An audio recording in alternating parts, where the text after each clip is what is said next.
Often when you take a flight, you would have paid a different price for your ticket than the person sitting next to you. Similarly, airlines charge different prices based on the class of travel. This is an economic analysis of this phenomenon in the market for airline tickets. This video explains the rationale for airlines to engage in such practices and their welfare implications. The focus of this video is to identify the airline industry's price dispersion among passengers on the same flight. The model developed establishes that airlines use market segmentation and price discrimination tactics as a result of government deregulation and the development of computer reservation systems. The concept of the airline industry setting their own prices is a relatively new phenomenon. From 1938, US airlines were subject to high government regulation. The purpose of the regulatory bodies was to maintain efficient economic conditions and oversee public welfare. But by the 1970s, the major carriers were operating at record losses.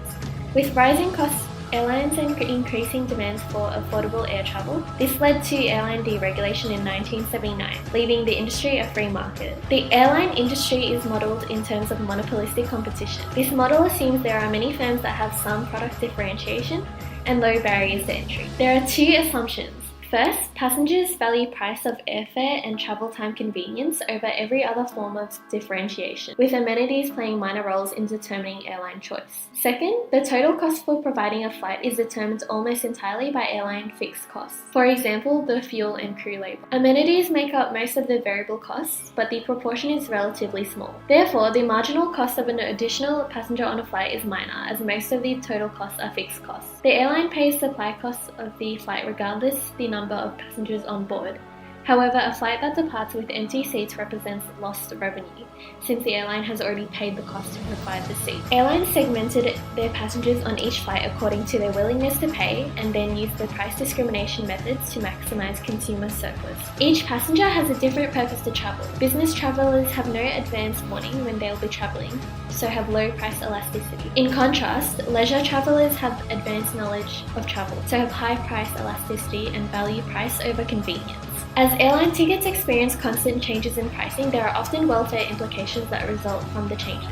With the computer reservation system, airlines were able to predict the willingness to pay of each passenger on the plane and adjust fares according to the type of passenger, which is price discrimination. The form of price discrimination is both first and third degree discrimination. In first degree discrimination, each consumer is charged their maximum willingness to pay to extract consumers' surplus as profit. Third degree discrimination allows the firm to segment consumers into separate markets and charge them accordingly. And that's the link between price dispersion and price discrimination. By offering low fares, consumers who are only willing to pay lower prices can be obtained.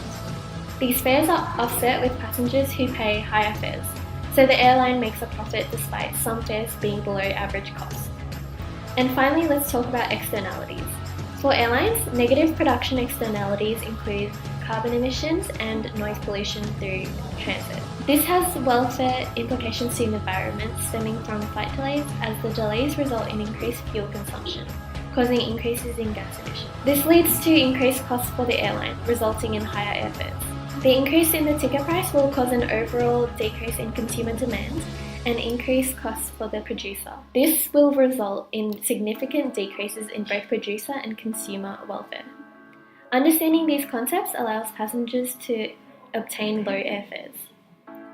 Although airfare pricing seems chaotic, this system simply evolved as airlines segmented customers based on willingness to travel.